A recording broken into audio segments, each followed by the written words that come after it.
Hi, it's Brittany with the Finishing Touch Consulting, and today's topic is developing your pageant paperwork. Now, before you even start writing or typing anything on the computer for your pageant paperwork, there are some things that you need to think over first. You need to know the three most important things you want the judges to know about you before you leave the interview room. Now, these three things could be three core values that you live by, could be three things on your resume, it could be three reasons why you want to be Miss XYZ. You just need to know what the message is that you want to send to the judges as you're in that room, so that message becomes the driving force behind your interview. That is what we write your paperwork based on, so that the judges are asking you the right types of questions. If you've ever walked into your pageant interview, had your interview, and then walked out and said to yourself, gosh, that was a really good interview, but I feel like the judges didn't really get to know me and the important things that I had to tell them. That's probably because you didn't have outlined your three most important things you wanted the judges to know about you before you left the room, and you didn't write your paperwork based on that specific message that you wanted to send to the judges. So that is the first thing to figure out. Once you start writing, that's where these three outlined things really come in handy. So if you've got a lot of stuff that you need to fit on this one sheet of paper, you can look at your outline, your three most important things you wanted the judges to know about you, the message that you wanted to clearly be able to communicate to them.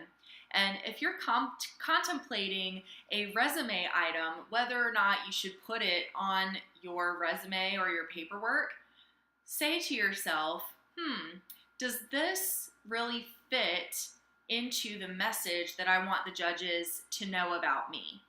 If it doesn't, if it's not going to lead the judges to asking you questions about things that you really truly care about and you really want to tell the judges about, then don't put it on your paperwork. So many times I have seen girls add things to their paperwork just to fill space, and they say to themselves, gosh, I really hope that the judges don't ask me about this. And then they come out of their interview, and that's, of course, the first thing that the judges have asked them about. So if there's a resume line item that you do not really care for the judges to ask you about, it does not cater to your core message that you want to be sending to the judges, please do not put it on your paperwork.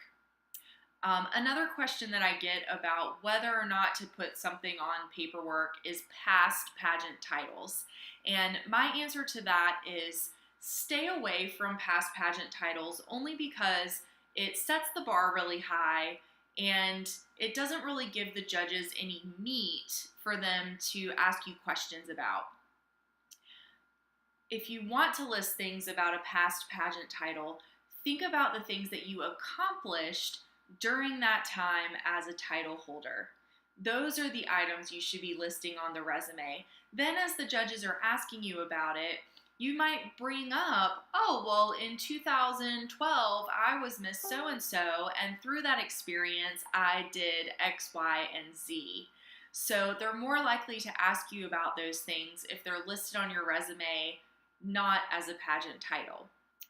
The last thing to remember when we're developing your pageant resume and platform statement is the judges. We need to consider who is sitting in that room and who is going to be reading this paperwork. That is so, so important.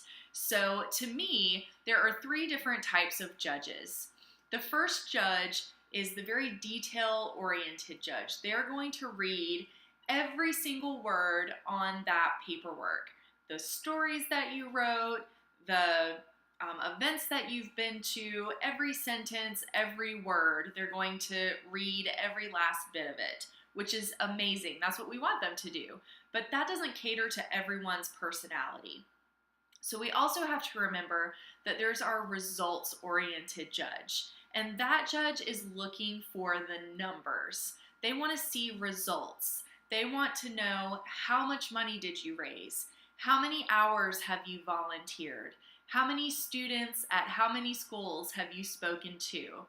How many blankets have you collected, or pairs of socks, or whatever, crayons and coloring books you might be collecting? They want to know the numbers behind those things so that you're really showing them that you are a results-oriented person. They also want to know the research. What's the research behind this topic that you're so passionate about? So do your research so that you can share those things in your pageant paperwork as well as in your pageant interview, so that you come across as extremely knowledgeable and results-oriented.